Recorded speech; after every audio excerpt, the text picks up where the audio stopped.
అందరికీ నమస్కారం. నా పేరు భార్గవ్. ఈరోజు కార్యక్రమంలో మనం చర్చించబోయే అంశం శ్రీలంక భారత్ మైత్రి గురించి. తాజాగా శ్రీలంక ప్రభుత్వం భారత ప్రధాని నరేంద్ర మోడీకి మిత్ర విభూషణ అనే ఒక అవార్డు కూడా ఇచ్చింది. హైయెస్ట్ సివిలియన్ అవార్డు, అత్యున్నత పౌర పురస్కారంతో సత్కరించింది. ఎందుకు శ్రీలంక హఠాత్తుగా భారతదేశానికి దగ్గర అవుతుంది? గతంలో ఉన్నటువంటి పాలకులు భారత్ను ఎందుకు చిన్నచూపు చూశారు? ఎందుకు కక్ష కార్పణ్యాలు పెంచుకున్నారు? ఇప్పుడు వచ్చినటువంటి ప్రభుత్వం ఎందుకు భారత్ని చేరదీస్తూ ఉంది? ఇలా అనేక అంశాలను మనం షార్ట్ నోట్లో చర్చించే ప్రయత్నం చేద్దాం. వాస్తవానికి భారత ప్రధాని నరేంద్ర మోడీ శ్రీలంక టూర్ వెళ్ళారు. వెళ్ళినప్పుడు అనూహ్యంగా అక్కడ మన ప్రధానికి చాలా పెద్ద ఎత్తున స్వాగత కార్యక్రమాలు చేశారు. చాలా మైత్రీ భావంతో ఒక అవార్డు కూడా ఇచ్చారు. అయితే మనకి 2022లో ఒక ఇన్సిడెంట్ శ్రీలంకలో జరిగింది. అదేంటి అంటే శ్రీలంక ప్రభుత్వం చాలా క్రైసిస్లో కూరుకుపోయింది. ఎందుకు కూరుకుపోయింది అంటే శ్రీలంక ప్రభుత్వం చేసినటువంటి స్వయం తప్పిదాల వలన శ్రీలంక 2022లో చాలా అప్పుల్లో కూరుకుపోయింది. ఏంటి ఆ అప్పులు అని అంటే అప్పటి ప్రధాని ఎవరైతే ఉన్నారో మహేంద్ర రాజపక్స ఒక నిర్ణయం తీసుకున్నాడు. ఏంటి ఆ నిర్ణయం అంటే అందరికీ కూడా ట్యాక్స్లు తగ్గిస్తున్నాను అని చెప్పి ఆయన ట్యాక్స్లు తగ్గించడం జరిగింది. సో దీంతో ట్యాక్స్లు తగ్గించడం వల్ల శ్రీలంక దేశంలో ట్యాక్స్లు కట్టే వారి సంఖ్య తగ్గిపోయింది. దీంతో ప్రభుత్వ ఆదాయం తగ్గిపోయింది. ఎప్పుడైతే ప్రభుత్వ ఆదాయం తగ్గిపోయిందో ప్రభుత్వం ప్రజలు చేసేటువంటి సంక్షేమ పథకాలు చేయలేని పరిస్థితికి వచ్చేసింది. అంటే విద్య, వైద్యం, ఆరోగ్యం ఇవన్నీ కూడా చేయాలంటే డబ్బు ఉండాలి కదా. డబ్బు ఉండాలంటే ప్రజల నుంచి ట్యాక్స్ వసూలు చేయాలి. అవి చేయలేని పరిస్థితికి వచ్చింది. రెండోది ఏంటి అని అంటే అక్కడ వ్యవసాయం కూడా ఆయన పూర్తిగా ఈ ఆర్గానిక్ వ్యవసాయాన్ని ప్రమోట్ చేశాడు. సో ఆర్గానిక్ వ్యవసాయంలో మనందరికీ తెలుసు ఈల్డింగ్ తక్కువ ఉంటుంది. సో ఎప్పుడైతే ఈల్డింగ్ తక్కువ ఉందో షార్టేజ్ వచ్చింది. అంటే అక్కడ నిత్యావసర వస్తువులు, కూరగాయలు, పండ్లు ఇవన్నీ కూడా షార్టేజ్ వచ్చింది. షార్టేజ్ రావడంతో ఏమైందంటే అక్కడ ప్రజలందరూ తీవ్ర సంక్షోభంలోకి వెళ్ళిపోయారు. అంటే తినడానికి తిండి లేదు, కూరగాయలు లేవు, పాలు లేవు, పళ్ళు లేవు. మరి ఇతర దేశాల మీద పూర్తిగా ఆధారపడ్డారు. ఇతర దేశాల మీద అప్పులు చేశారు. మరి అప్పులు చేసిన వడ్డీలు కట్టాలి కదా, వడ్డీలు కట్టడానికి డబ్బు లేదు. సో దీంతో ఒక్కసారిగా ప్రభుత్వం అతలాకుతలం అయిపోయింది. సో దీంతో ఏమైంది అంటే మరి తిండి గింజలు లేక ప్రతి వస్తువు రేటు కూడా పెరిగిపోయింది. అంతే కదా, ఎప్పుడైతే షార్టేజ్ ఉంటుంది, ఇప్పుడు కూరగాయలు, కందిపప్పు షార్టేజ్ ఉందనుకోండి, వ్యాపారస్తులు ఏం చేస్తారు, ధర పెంచుతారు. దీంతో ఒక్కసారిగా ధరలు పెరిగిపోయినాయి అక్కడ. సో ప్రజలందరూ దిక్కుతోచని పరిస్థితికి వెళ్ళిపోయారు. దీంతో ప్రజలందరూ కూడా పెద్ద మార్చ్ చేసి మహేంద్ర రాజపక్సాని దించేశారు. ఆ తర్వాత లెఫ్ట్ పార్టీ అంటే కమ్యూనిస్ట్ పార్టీలకు చెందినటువంటి ఈ అరుణ్ కుమార్ దిశనాయక అధికారంలోకి వచ్చాడు. జనతా వ్యక్తి పెరుమాన అని జేవీపీ పార్టీ. ఇది పూర్తిగా కమ్యూనిస్ట్ ఐడియాలజీతో పనిచేసిన పార్టీ. వాళ్ళు మాజీ నక్సలైట్లు వాస్తవానికి. ఆ తర్వాత ప్రజాస్వామ్య పద్ధతిలోకి వచ్చి ఈ జేవీపీ పార్టీ అధికారంలోకి వచ్చింది. ప్రజలు ఈ అరుణ్ కుమార్ దిశనాయకని ఎన్నుకున్నారు. అయితే వాస్తవానికి అదేంటండి, మరి ట్యాక్సులు తగ్గిస్తే ప్రజలకు మంచిదే కదా, అసలు ఈ ట్యాక్స్ సిస్టమ్ ఏంటి కొంచెం చెప్పండి అని మనం చాలామంది అడుగుతూ ఉంటారు. ప్రజలకి ట్యాక్స్ తగ్గిస్తే తప్పేంటి అని. కానీ వాస్తవానికి ట్యాక్స్ సిస్టమ్ని మనం అర్థం చేసుకోవాలి. అంటే ఏ దేశం అయితే ట్యాక్స్ సిస్టమ్ని బ్యాలెన్స్డ్గా ఉంటుందో, అంటే రెవెన్యూ ఎక్స్పెండిచర్ని, క్యాపిటల్ ఎక్స్పెండిచర్ని బ్యాలెన్స్డ్గా చూస్తుందో ఆ దేశ ఆర్థిక పరిస్థితి బాగుంటుంది. సరే, ఇంకొంచెం డీటెయిల్డ్గా వివరంగా చెప్పాలి అని అంటే వాస్తవానికి ప్రభుత్వం దగ్గర డబ్బులు ఎలా వస్తాయి? ప్రభుత్వం దగ్గర డబ్బులు రావాలంటే ప్రజలు ట్యాక్సులు కట్టాలి. అంటే మరి ట్యాక్స్లు ఏ రకంలో వసూలు చేస్తుంది? 4 రకాలుగా వసూలు చేస్తుంది. డైరెక్ట్ ట్యాక్సెస్ అంటే ఇప్పుడు నేను ఉన్నాను, లేదా ఇంకొకరు ఉన్నారు, ఏదో ఒక వృత్తి చేస్తూ ఉన్నారు, సర్వీస్ ట్యాక్స్ కడతారు. అదేవిధంగా వ్యాపారం చేస్తూ ఉన్నాడు, దానికి జిఎస్టీ కడతారు. వ్యాపారం చేస్తున్నాడు, దానికి డైరెక్ట్ ట్యాక్స్ కడతాడు.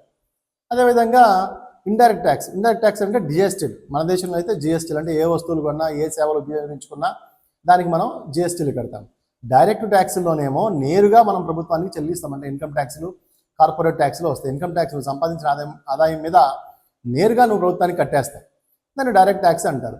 ఇండైరెక్ట్ ట్యాక్స్ అంటే ఏంటంటే ఈ జిఎస్టీలు అంటే వస్తు సేవలు వినియోగించుకోవడం, ఇవన్నీ వీటి మీద ప్రతి వస్తువు మీద ఇండైరెక్ట్గా వస్తువు కొన్నందుకు దాని మీద మనం ట్యాక్స్ కడతాం.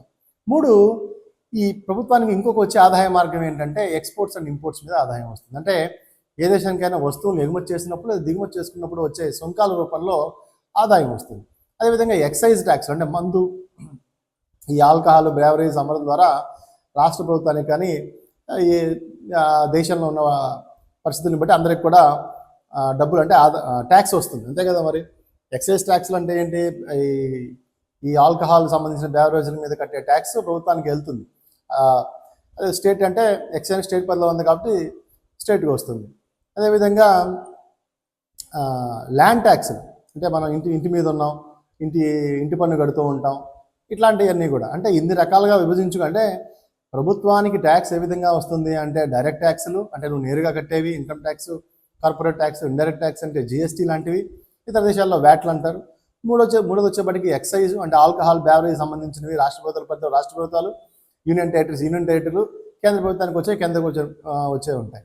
సో అదేవిధంగా ల్యాండ్ ట్యాక్స్లు, మనం ఇంపోర్ట్స్ అండ్ ఎక్స్పోర్ట్ ట్యాక్స్, ఇలాగా ప్రభుత్వానికి ఎన్ని రకాలుగా ఆదాయ మార్గాలు వస్తూ ఉంటాయి. అయితే ఈ వచ్చిన ఆదాయాన్ని ప్రభుత్వం ఏం చేయాలి? మరి సరే, వచ్చిన ఆదాయాన్ని ఏం చేయాలి ముందు తెలుసు. అంటే ఆదాయం వస్తుందని తెలుసు, మరి వచ్చిన ఆదాయాన్ని ప్రభుత్వం ఏం చేస్తుంది అంటే వచ్చిన ఆదాయాన్ని ప్రభుత్వం రెండు రకాలుగా విభజించుకుంటుంది. ఒకటి ఏంటంటే రెవెన్యూ ఎక్స్పెండిచర్, రెండు క్యాపిటల్ ఎక్స్పెండిచర్గా విభజించుకుంటుంది. రెవెన్యూ ఎక్స్పెండిచర్ అంటే ఏంటి? వచ్చిన ఆదాయంలో రోజువారీ ఖర్చులు, మన ఇంట్లో కందిపప్పులు, ఉప్పులు ఇవన్నీ ఎలా కొనుక్కుంటామో ప్రభుత్వానికి వచ్చిన ఆదాయాన్ని రెవెన్యూ ఎక్స్పెండిచర్ అంటే పెన్షన్లు, శాలరీలు, అదేవిధంగా సంక్షేమ పథకాలు, విద్య, వైద్యం వీటి మీద ఖర్చు పెడుతూ ఉంటుంది. ఇది రెవెన్యూ ఎక్స్పెండిచర్ అంటారు.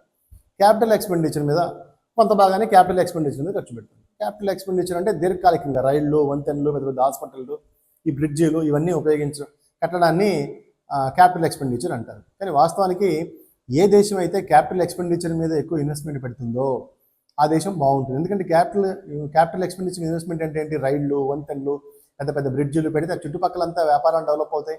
అదేవిధంగా ఇతర దేశాలు వచ్చి పెట్టుబడులు పడతాయి, వాటి మీద కాంట్రాక్టులు తీసుకొని వాళ్ళ ద్వారా మనకు డబ్బులు వస్తాయి. కానీ మెజారిటీగా భారతదేశంలో ఏం జరుగుతుందంటే రెవెన్యూ ఎక్స్పెండిచర్ మీద వచ్చిన ట్యాక్స్ని సంక్షేమ పథకాలు, ఫ్రీ బేస్ ఇవన్నీ కూడా ఖర్చు పెట్టడం జరుగుతుంది. సో అయితే ఇక్కడ శ్రీలంకలో ఏం జరిగింది అంటే మరి ప్రజలు ట్యాక్స్ కట్టట్లేదు. ట్యాక్స్ కట్టపోయేసరికి ఏమైంది? రెవెన్యూ ఎక్స్పెండిచర్ అంటే శాలరీలు ఇవ్వడానికి వాటికి డబ్బులు ఎక్కడ ఉన్నాయి? మరి లేవు కదా, అది లేదు. తర్వాత క్యాపిటల్ ఎక్స్పెండిచర్ అంటే అసలు దీర్ఘకాలిక వంతెనలు, బిల్లులు, డెవలప్మెంట్ ప్రాజెక్ట్ చేయగలిగిద్దా? అసలు రెవెన్యూ ఎక్స్పెండిచర్ శాలరీలు లేకపోతే చిన్నగా విద్య, వైద్యం, ఆరోగ్యం వీటికి కూడా ఖర్చు పెట్టే పరిస్థితి లేదు. సో పూర్తిగా ఇతర దేశాల మీద ఆధారపడింది. ఇతర దేశాలేమో అప్పులు ఊబిలో కూరుకుపోయింది. దీంతో ఆ ప్రభుత్వాన్ని, మహేంద్ర రాజపక్స ప్రభుత్వాన్ని దించేయడం జరిగింది. ఇంక దీనికి తోడు ఆర్గానిక్ వ్యవసాయం పెట్టి ఈల్డింగ్ తక్కువ వచ్చి పంట దినుసులు కూడా పోయాయి. ఈ పరిస్థితుల్లో 2022లో అప్పటికే కరోనాతో శ్రీలంక కొనరిల్లుతుంది. ఇక 2022లో ఈ ఆర్థిక పరమైన విషయాల్లో తీసుకున్న నిర్ణయాలు ఏవైతే ఉన్నాయో వాటిల్లో చాలా అవకతవకలు ఉండటం వలన, ఇప్పుడు నేను చెప్పినట్టు ట్యాక్స్ సిస్టంలో చాలా అవకతవకలు ఉండటం వలన శ్రీలంక ప్రభుత్వం కుప్పకూలిపోయింది. అప్పుడు భారత ప్రభుత్వం సుమారు 400 కోట్ల రూపాయల ఆర్థిక సహాయం అందించడమే కాకుండా అక్కడ ప్రభుత్వాన్ని సుస్థిరం చేసేందుకు కొంత సహకారం చేసింది. అప్పుడు జేవీ పార్టీ ఇప్పుడు అరుణ్ కుమార్ దిశనాయక్ ఎలక్ట్ అయ్యారు. సో ఆయనకు తెలుసు ఇవన్నీ, భారత ప్రభుత్వం చేసిన సేవలు ఇవన్నీ తెలుసు. అయితే శ్రీలంకలో ఏం చేస్తుందంటే చైనా కూడా ముందుకు వచ్చి అక్కడ పెట్టుబడులు పెట్టింది. తన సొంత ప్రభుత్వ రంగ సంస్థలతో అక్కడ సదరన్ ఏరియాల్లో శ్రీలంక సౌత్ పార్ట్లో ఏం చేస్తుందంటే సముద్రంలో ఆయిల్ రిఫైనరీస్కి, ఆయిల్ పైపులను ఏర్పాటు చేసుకోవడానికి ఇవన్నిటికి కూడా చైనా పెట్టుబడులు పెట్టింది. సో భారత్ ఏంటంటే చైనా పెట్టుబడులు శ్రీలంకలో ఎప్పుడైతే పెట్టుబడులు పెడుతూ ఉందో అక్కడ మనకి సెక్యూరిటీ ఇష్యూస్ ఉంది. ఎందుకంటే శ్రీలంక కేంద్రంగా భారతదేశానికి చైనా థ్రెట్ ఉందన్నమాట. సో అందుకని ఖచ్చితంగా మనం అక్కడ ఇన్వెస్ట్మెంట్లు చేయాల్సిన పరిస్థితి ఉంది. సో దాంతో భారత ప్రభుత్వం ఏం చేసింది అంటే అక్కడ మల్టీ ప్రొడక్ట్ పైప్ లైన్ ఒకటి ఏర్పాటు చేయడం జరిగింది. ఎక్కడ అంటే ట్రెన్కామెల్ అనే ఒక ప్లేస్లో, అంటే శ్రీలంక ట్రెన్కామెల్ అనే ఒక ప్లేస్లో మల్టీ పైప్ లైన్ ఏర్పాటు చేసి ఆ సముద్రంలో పైపుల ద్వారా ఒక ఆయిల్, ఎనర్జీ ఇవంతా పంపిస్తూ శ్రీలంకకు ఉపయోగపడుతూ అదేవిధంగా దాన్ని కూడా మనకి ఫేవర్గా చేసుకునేటట్టు. సో అంటే ఇన్ఫ్రాస్ట్రక్చరు, ఆయిల్, ఎనర్జీ వీటి మీద పెట్టుబడులు పెడుతూ శ్రీలంక ప్రభుత్వానికి సహాయం చేస్తూనే మనం కూడా ఎంతో కొంత లాభం పొందే విధంగా ప్లాన్ చేసింది. సో ఇప్పుడు శ్రీలంక, భారత్, యుఏఈ ఈ మూడు కలిసి అక్కడ శ్రీలంక సముద్ర జలాల్లో పైప్ లైన్ నిర్మాణానికి, ఆయిల్ రిఫైనరీస్కి పెద్ద ఎత్తున పెట్టుబడులు పెడుతూ ఉన్నారు. సో అంటే శ్రీలంక ప్రభుత్వాన్ని అన్ని రకాలుగా ఆదుకుంటూనే భారత ప్రభుత్వం కూడా ఎంతో కొంత లాభం పొందే దిశగా భారత ప్రభుత్వం అడుగులు వేస్తూ ఉందన్నమాట. అందుకనే పాలకులు ఎప్పుడూ కూడా ట్యాక్స్ విషయంలో చాలా జాగ్రత్తగా ఉండాలి. ట్యాక్సులు ఖచ్చితంగా కట్టాలి. ట్యాక్సులు కట్టకపోతే ప్రభుత్వం దగ్గర ఆదాయం ఉండదు. ఆదాయం లేకపోతే ప్రజలకు నిత్యావసర వస్తువులు కానీ ఏవి ఇవ్వలేని పరిస్థితి ఉంటుంది. దీర్ఘకాలిక ప్రాజెక్టుల మీద దృష్టి పెట్టలేని పరిస్థితి ఉంటుంది. ఆదాయం లేనప్పుడు అప్పులు చేయాల్సిన పరిస్థితి ఏర్పడింది. అప్పులు చేస్తేనేమో వడ్డీలు ఎక్కువైపోయి మన దేశంలో ఉండే ముఖ్యమైన ఆస్తులను తనఖాలు పెట్టి తెచ్చుకోవాల్సి వస్తుంది. తనకు వడ్డీలు కట్టకపోతే ఆస్తులన్నీ వాళ్ళ చేతుల్లోకి వెళ్ళి వాళ్ళు అమ్ముకొని పరిస్థితి ఉంది. కాబట్టి ట్యాక్స్లు ఎప్పుడైతే ప్రాపర్గా మనం కడతామో అప్పుడు ఎకానమీ హెల్దీగా ఉంటుంది. ఎందుకని రెవెన్యూ ఎక్స్పెండిచర్, క్యాపిటల్ ఎక్స్పెండిచరు చక్కగా సమతూకంగా ఉండాలి. వాస్తవానికి ఇంకా ఎక్కువ మాట్లాడి క్యాపిటల్ ఎక్స్పెండిచరే ఎక్కువ ఉండాలి. ఇది ఓవరాల్గా. అంటే శ్రీలంక ఎందుకు కుప్పకూలిపోయింది అంటే సరైన ఎకనామిక్ పాలసీస్ నిర్ణయాలు తీసుకోలేకపోవడం. సో అప్పుడు భారత ప్రభుత్వం ముందుకు వచ్చింది. చైనా ఏదైతే 300 కోట్ల పైన పెట్టుబడులు పెట్టి అవన్నీ చేస్తుందో వాటికి ధీటుగా ఇంకా మంచి ప్రాజెక్టులు తేవాలని భారత ప్రభుత్వం శ్రీలంకలో ఇన్వెస్ట్మెంట్లు చేసింది. అంతకుముందు 2022 400 కోట్ల అప్పు ఇచ్చింది శ్రీలంకతో మైత్రి ఉండాలని. సో ఇలాగా ఎన్ని కారణాల రీత్యా అరుణ్ కుమార్ దిశనాయక్ ఇప్పుడున్న ప్రైమ్ మినిస్టర్ తెలుసు భారత్ చేసిన సార్. అందుకనే ఆయనకి మిత్ర విభూషణ అని నరేంద్ర మోడీకి ఒక అవార్డు కూడా ఇచ్చి భారత్తో శ్రీలంక ఎప్పుడు మైత్రి ఉండాలని చెప్పి కోరుకుంటుంది. అదేవిధంగా మనందరికీ తెలుసు శ్రీలంక తమిళియన్స్ని అక్కడ పార్షియాలిటీగా చూస్తారు. ఆ విషయాల మీద కూడా భవిష్యత్తులో ఇంకా చర్చిస్తామని చెప్పారు. సో ఏది ఏమైనప్పటికీ కూడా శ్రీలంక భారత్ మైత్రి పటిష్టంగా ఉండాలి. చైనా ఏదైతే ఇన్వెన్షన్ ఉందో, చైనా ఏదైతే రావాలని చూస్తుందో దాన్ని మనం ఖచ్చితంగా ఆపాల్సిన పరిస్థితి ఉంది. ఇది ఈరోజు టాపిక్. మరొక మంచి టాపిక్తో మళ్ళీ మనం కలుసుకుందాం. అంతవరకు సెలవు. నమస్కారం.